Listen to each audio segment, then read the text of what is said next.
Is it possible to listen to one's thoughts as they arise without becoming completely entrapped in them?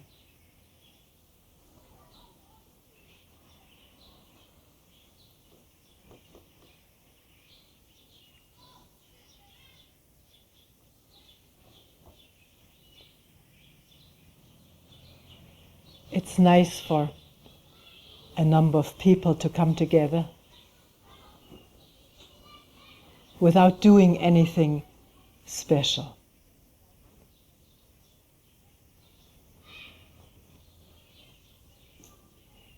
Without listening to anything special or talking with each other,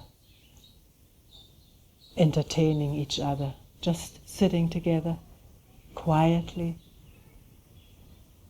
without moving.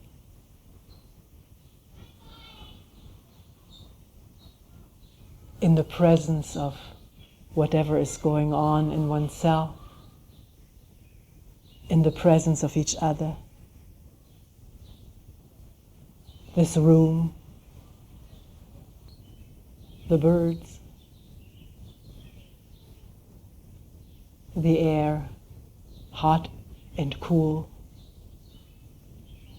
the trees, the sky, sitting quietly in the presence of everything that's there.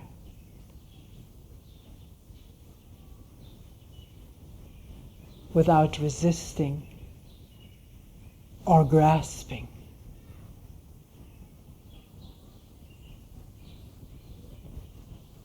We do it so very rarely. Usually, even if we sit down, we don't sit quietly. There's a certain restlessness within us and around us.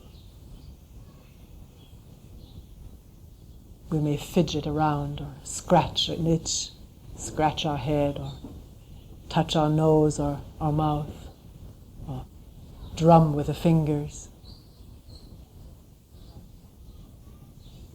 So, while sitting for 25 minutes or maybe 10 minutes quietly, motionlessly, can these urges to do something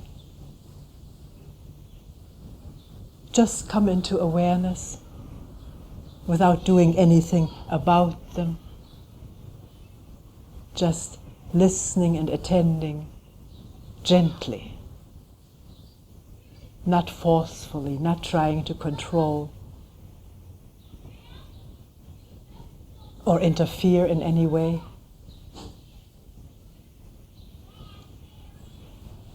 Just allowing our age-old habits of moving the body, the mind, come into awareness.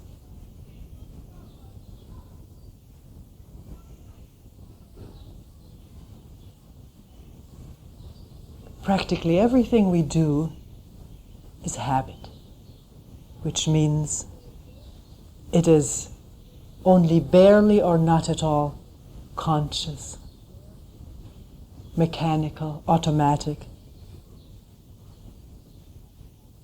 and very often serving to keep a distance from deeper feelings and emotions, pains, fears.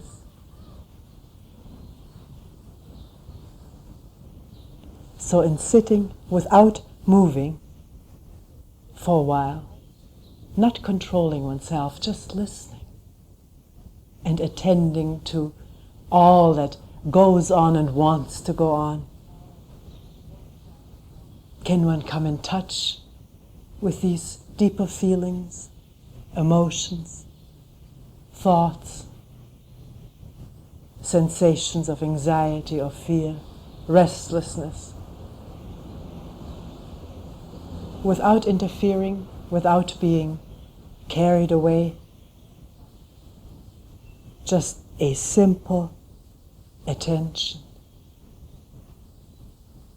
which doesn't want to do, just listen.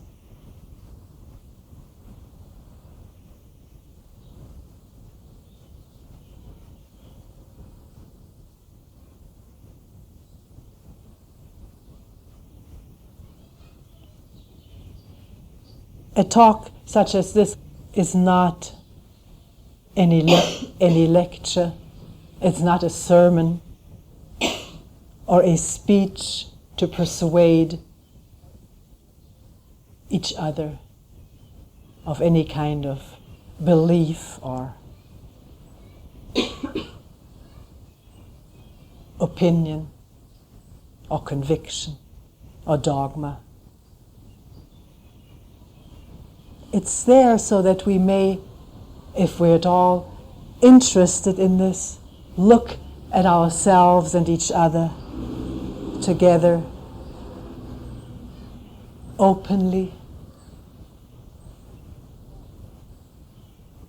without accepting or rejecting what is said, but looking for oneself as the words are spoken, whether what is talked about is actually so or not, whether it holds true in one's own observation, in one's own inward listening and looking.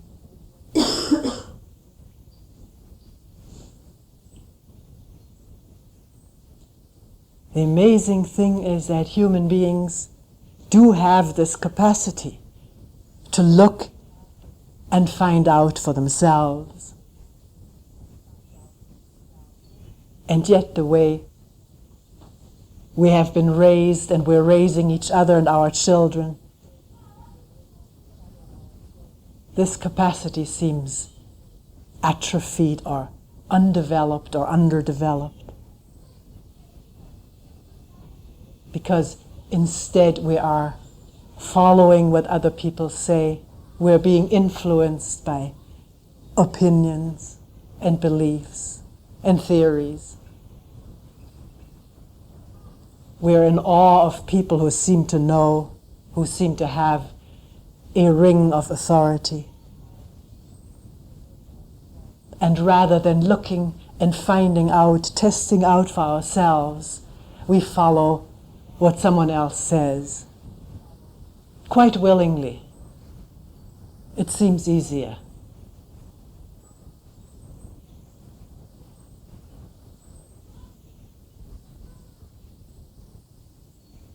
So here we're asking if whatever is talked about, not to accept it, not to reject it, but to open up and listen, look, attend deeply, inwardly, outwardly, to find out for oneself what is the actual truth of this moment, of oneself as one is sitting here, of ourselves together in relationship.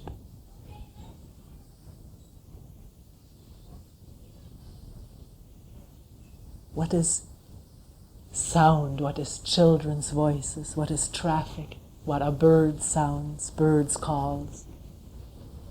If we listen so openly and impartially, without wanting to hold on or withdraw, just listening in the presence of what's there, then what is everything?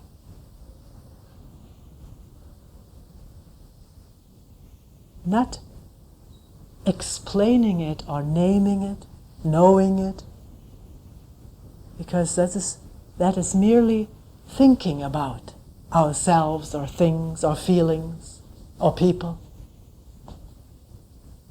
and therefore never really in touch with ourselves or things or people. Do we realize that we're most all of the time in touch with our thoughts about things and people and ourselves?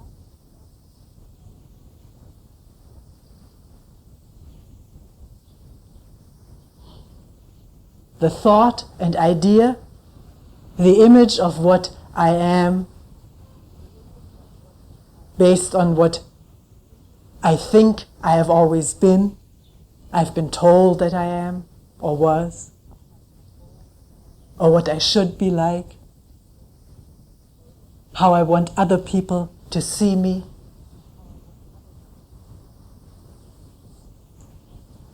Is one aware that one is almost constantly living in ideas about oneself?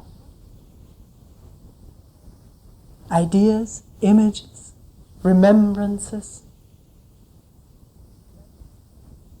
anticipations, how one wishes to impress, how one is afraid of not impressing, afraid of being rejected, all taking place in thought and imagination, almost all of the time.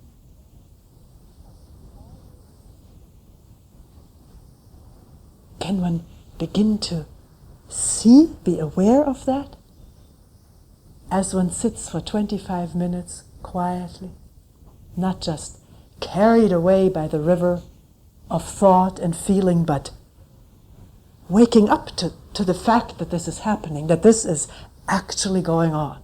Thoughts, feelings, emotions, and more thoughts about the emotions, and more emotions following the thoughts.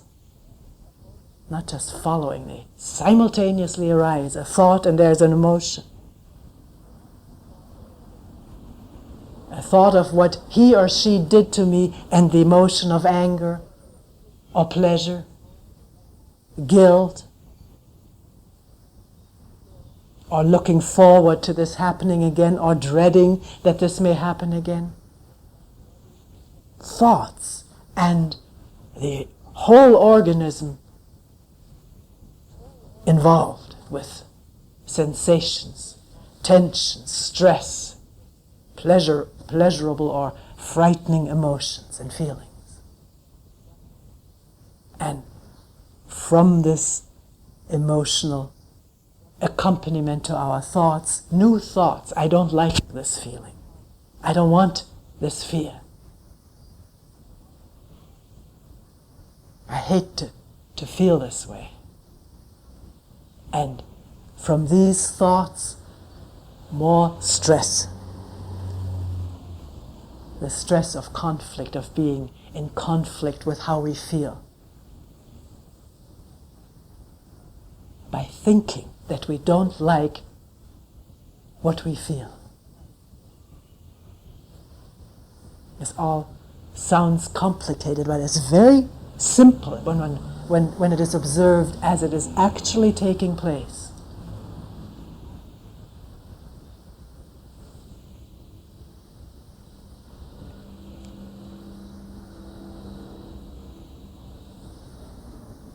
And so caught up in thoughts about what happened yesterday, what will happen tomorrow, dreaming about the past, dreaming about the future, with pleasure or fear or anger, hardly ever in touch with the sound of a car, the voice of a child, a slight breeze entering the room, touching the skin. Can one listen and attend to that?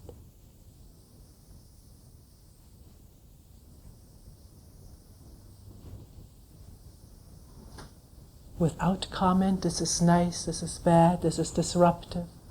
This is too loud, this is whatever.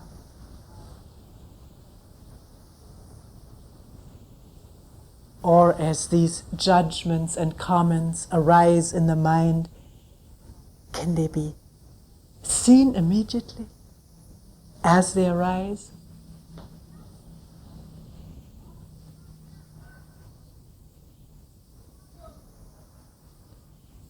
What we're asking is, can there be a wide, open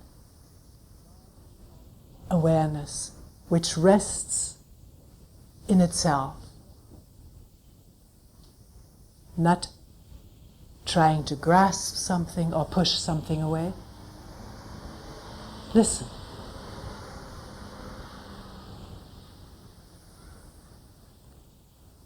The word car or motorcycle is not what that was, is it? Listen again.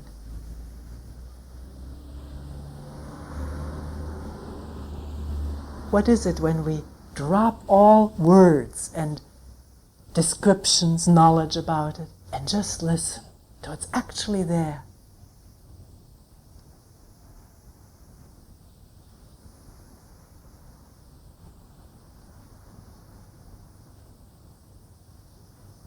We're not trained in that.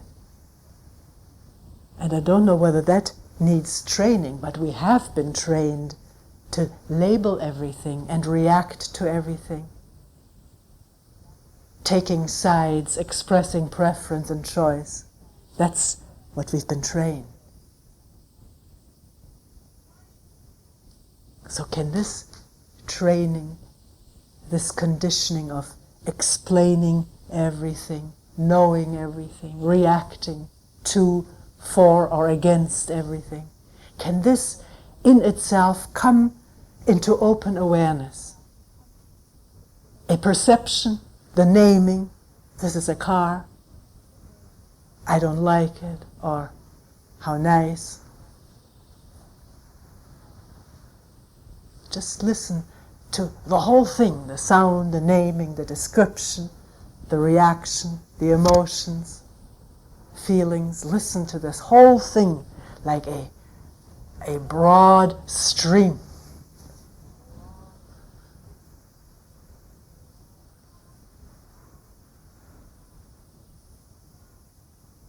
In which all of us participate. It's not my stream of consciousness, it's the human stream of consciousness.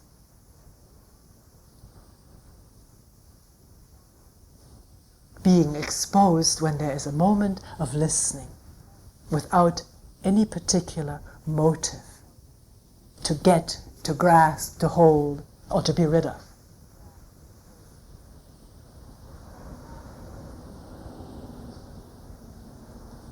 Is it possible to listen in that way?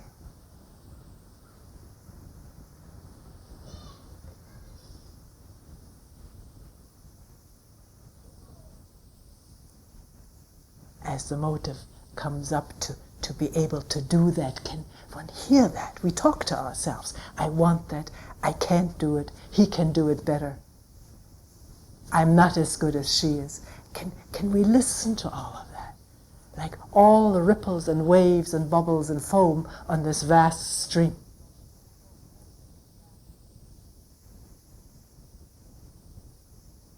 And not take sides, not be judgmental. And as a judgment comes up, to see it as another wave. Or will we be so caught up with it that there's no awareness?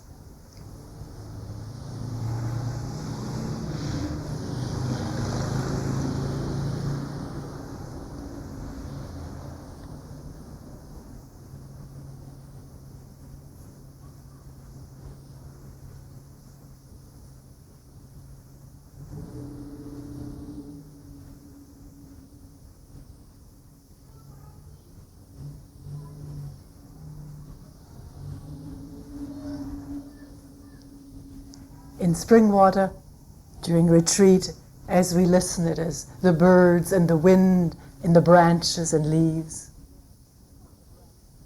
the peepers and cicadas, and here it's the traffic and voices, but it's the same listening.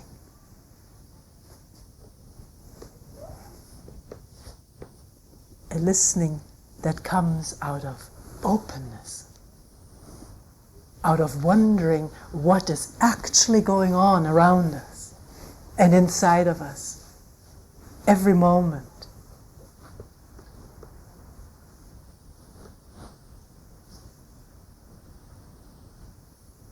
coming upon this vast network of thinking, emoting, speculating, anticipating, judging, worrying, all involving, usually, most of the time, oneself and the people one is attached to or related to or identified with.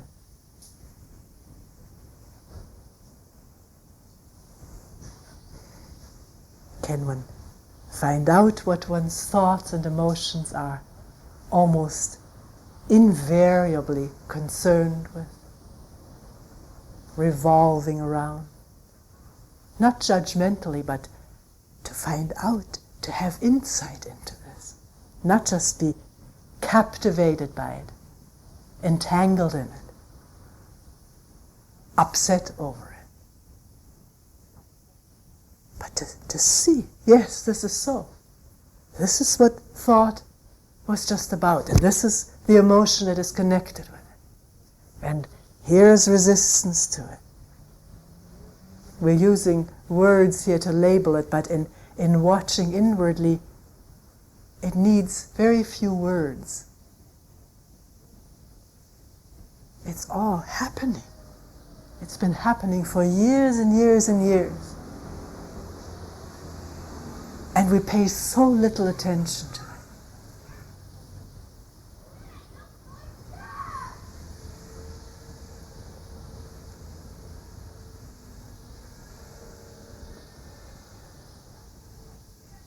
We live in a lot of turmoil and stress, alone and with each other.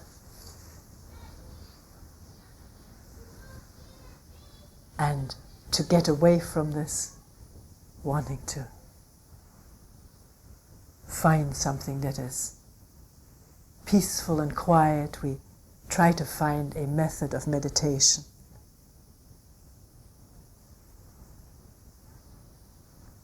And there are all kinds of methods of meditation. Many of us have practiced them, maybe practicing them now.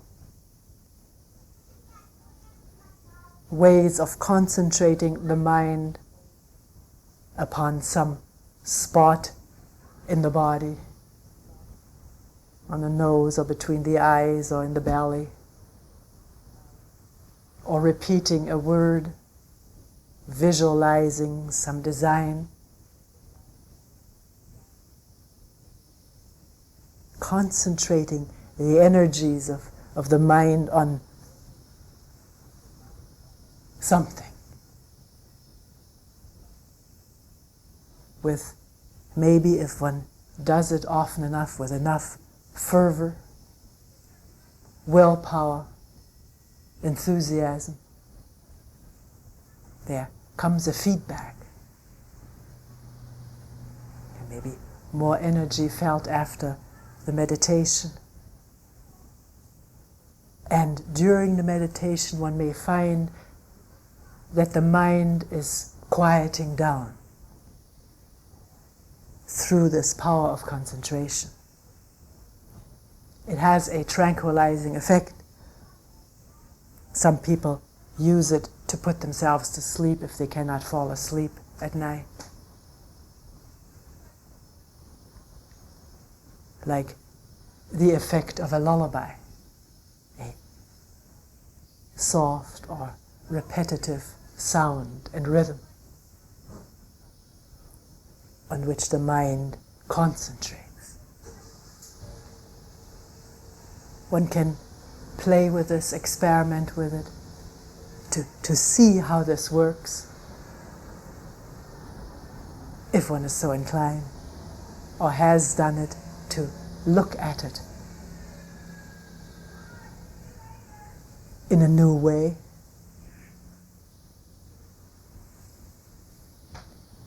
And wonder, if one is so inclined, whether this sheds any light on what one is trying to get away from. The stress, the turmoil, the anxiety or anger, repressed rage, or whatever.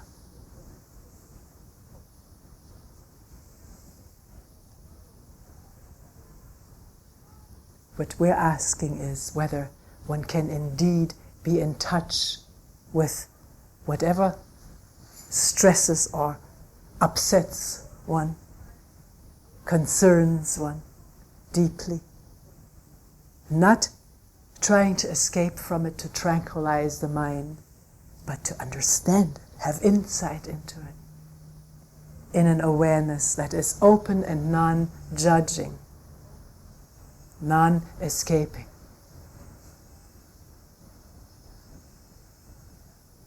So that this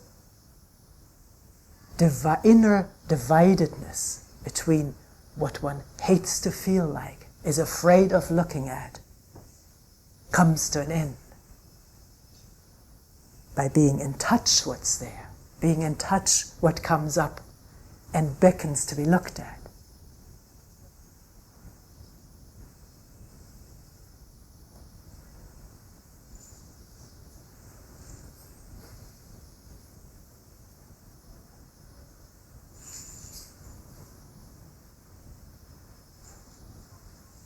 Actually, the amazing fact is that if there is no escape, no running away from upset, painful emotion or fearful emotion, if there is a direct being with or facing, non-dualistically, not resisting, just the openness of attention in the presence of what is there, then something changes. So there's no need to escape.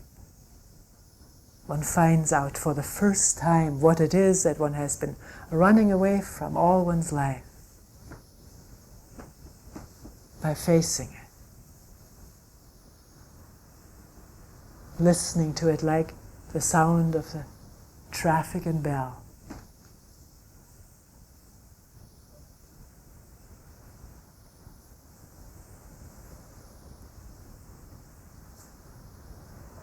It has nothing to do with thinking about it. We're doing that all the time, thinking about what we are afraid of or what we want to have back or attain in the future. It has nothing to do with more thinking or analyzing. It's something entirely different. It's the immediacy of contact without escape and without the effort of willpower.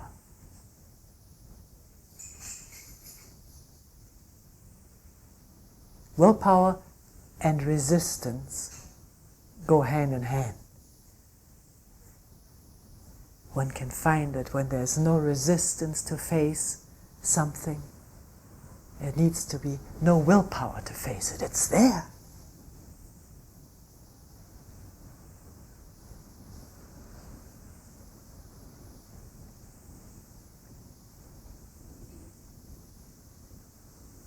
So, in sitting quietly this evening, can one listen without taking sides?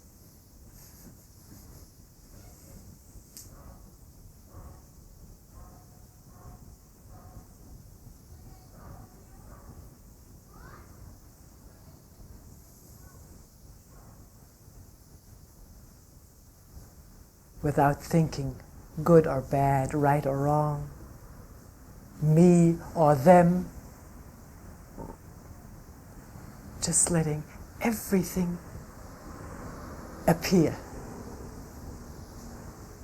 be heard and felt and let go of.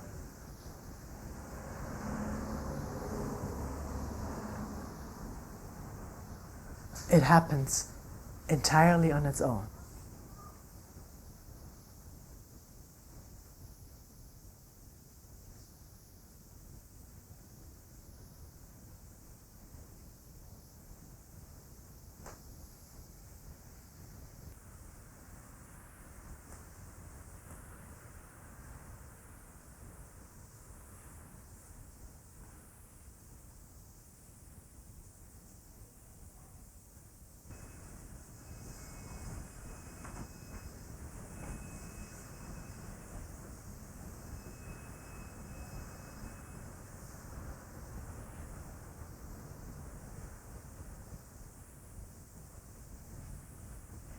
we'll end here for tonight.